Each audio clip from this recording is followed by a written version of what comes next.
In today's series, we are going to be sharing with you some question and answers based on biology, and to every student taking biology as a course. Of course, these questions cover most topics in biology. So if you want to stay ahead of others by answering some questions based on MCQ or multiple choices and reasons why those answers are correct based on various topics, then of course you want to watch this particular episode.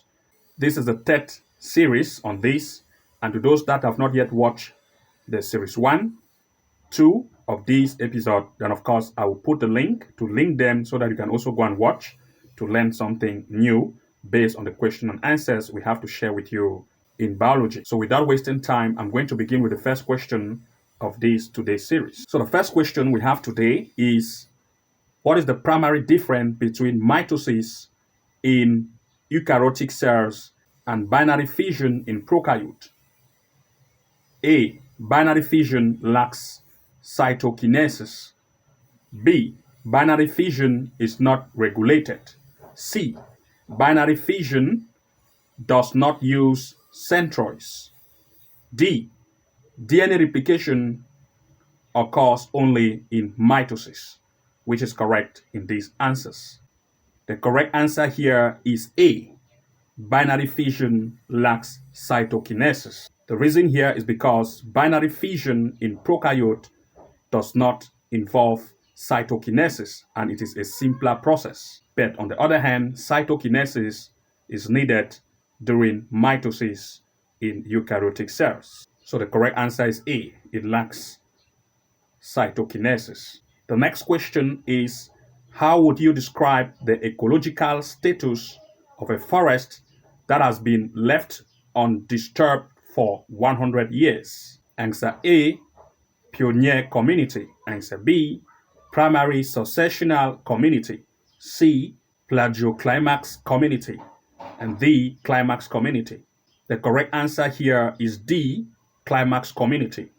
Climax community represents a stable ecosystem or stable mature ecosystem that has reached a steady state after a long period of ecological succession, and therefore a forest which has been left undisturbed for about 100 years have reached this stage. That is why we have taken climax community, which represent this.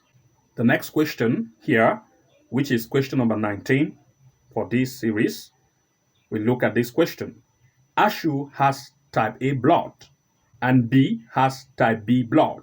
What are the possible blood type of their children if Ashu and B get married? A, type A and B. B, type A, B, and O. C, type A, B, and type B. And D, type AB, which is correct. The correct answer here is B. Type A, type B, type AB, and type O.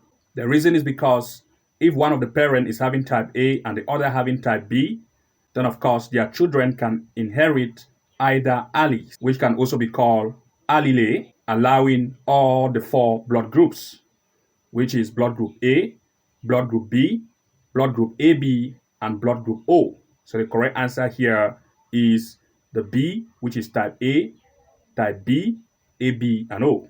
The next question, which is question number 20, a fragment of DNA has 60 guanine bases and 30 adenine bases. What will be the total number of deoxyribose sugar molecule in this fragment? A, 30, B, 60, C, 90, D, 180.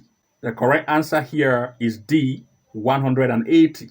The reason here is because each nucleotide in the DNA has one deoxyribose sugar molecule. And since there are 60 guanine bases and 30 adenine bases, they will pair with an equal number of cytosine and thymine base, which will result to a total of 180 nucleotide pairs and 180 deoxyribose sugar.